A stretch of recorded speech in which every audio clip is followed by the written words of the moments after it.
दोस्तों, स्वागत है आपका हमारे YouTube चैनल पर। तो शुरू करते हैं पहली खबर की तरफ।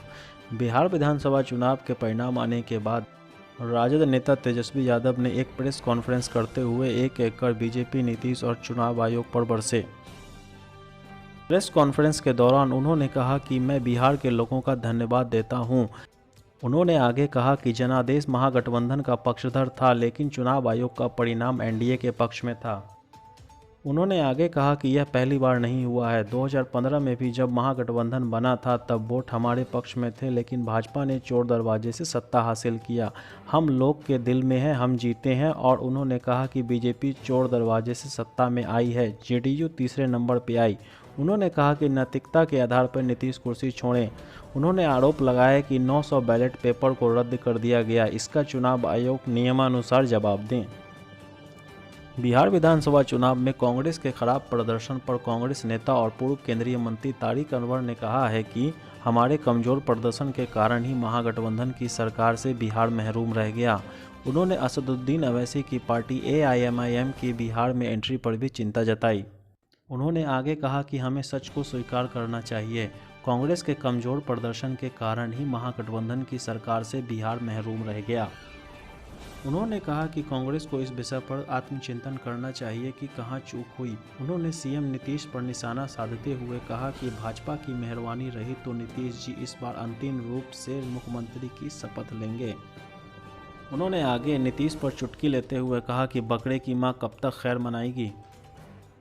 उन्होंने कहा कि भाजपा गठबंधन किसी तरह चुनाव तो जीत गया, परंतु सही में देखा जाए तो बिहार चुनाव हार गया, क्योंकि इस बार बिहार परिवर्तन चाहता था और 15 वर्षों की निकम्मी सरकार से छुटकारा पाना चाहता था। बिहार विधानसभा चुनाव में नीतीश कुमार के नेतृत्व में एनडीए की जीत और बीजेपी की सीटों में वृद्धि के साथ ही बंगाल की सीएम और टीएमसी सुप्रीमो ममता बनर्जी ने भी बीजेपी के खिलाफ गोलबंदी करनी शुरू कर दी है।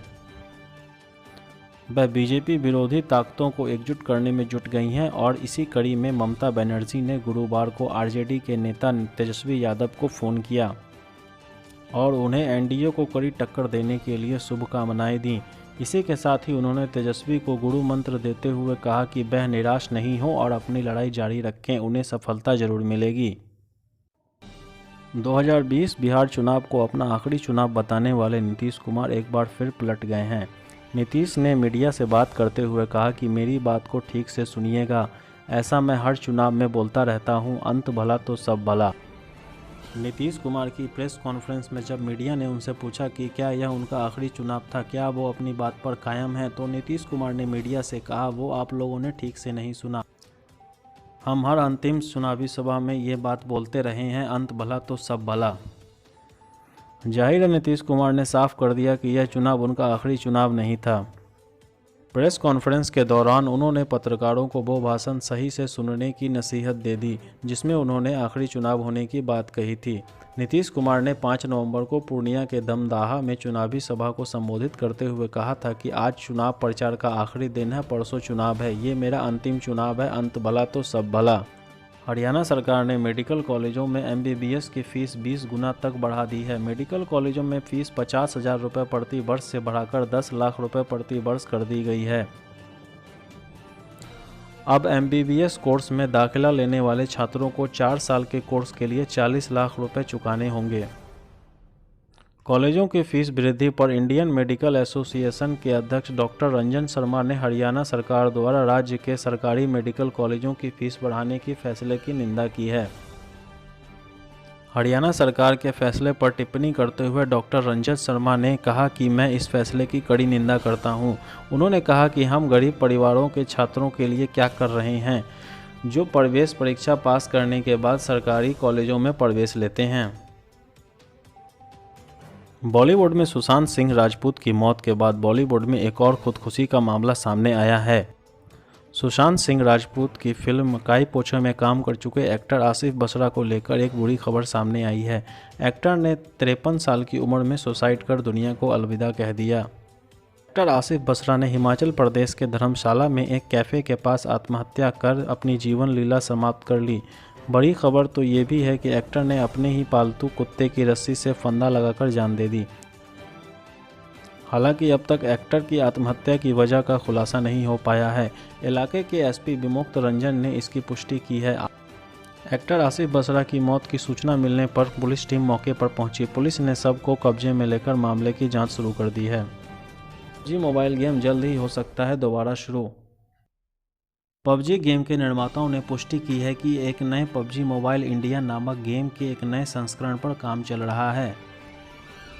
पबजी कॉरपोरेशन का कहना है कि पबजी मोबाइल इंडिया गेम विशेष रूप से भारतीय बाजार के लिए ही बनाया गया है। डेटा प्राइवेसी और सुरक्षा इसमें प्राथमिकता होगी।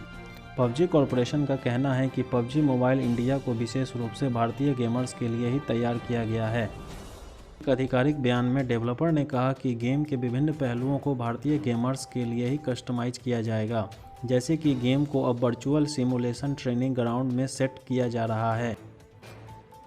दिल्ली के मुख्यमंत्री अरविंद केजरीवाल ने राजधानी की सड़कों से प्रदूषण खत्म करने और यूरोपीय देशों की तर्ज पर इसे खूबसूरत बनाने को लेकर चल रही कवायद पर गुरुवार को पीडब्ल्यूडी के अधिकारियों के साथ एक समीक्षा बैठक की।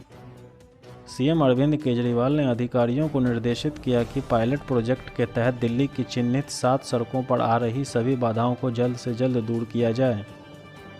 दिल्ली सरकार के जारी बयान में कहा गया कि अभी सड़कों पर धूल उड़ने की समस्या है, जिससे लोगों को प्रदूषण की समस्या होती है। सड़क के किनारे खाली जमीन पर ग्रीन बेल्ट या घास लगाई जाएगी ताकि हरियाली की वजह से सड़कें खूबसूरत दिखें और धूल से होने वाला प्रदूषण कम किया जा सके। दिल्ली के मुख्यमंत्री अरविंद केजरीवाल ने इसके बाद एक और बड़ा ऐलान किया। उन्होंने कहा कि बिजली, पानी, शिक्षा और स्वास्थ्य की तरह खेल में भी दिल्ली सबसे आगे है। हमारा देश अंतर्राष्ट्रीय खेलों में चीन से भी ज़्यादा पदक लाए, इस सपने को पूरा करने के लिए दिल्ली सरकार ने कई योजनाएं बनाई हैं। केजरीवाल ने खिलाड़ियों से देश के लिए खेल प्रतियोगिताओं में पदक जीतने में कोई भी कसर नहीं छोड़ने की अपील की। सीएम अरविंद केजरीवाल ने उप मुख्यमंत्री मनीष सिसोदिया के साथ गुरुवार को दिल्ली के 77 उभरते खिलाड़ियों का उत्साह बढ़ाने के लिए मिशन एक्सीलेंस योजना के तहत 4 करोड़ 29 लाख रुपए की आर्थिक सहायता प्रदान करने के दौरान यह बातें कहीं।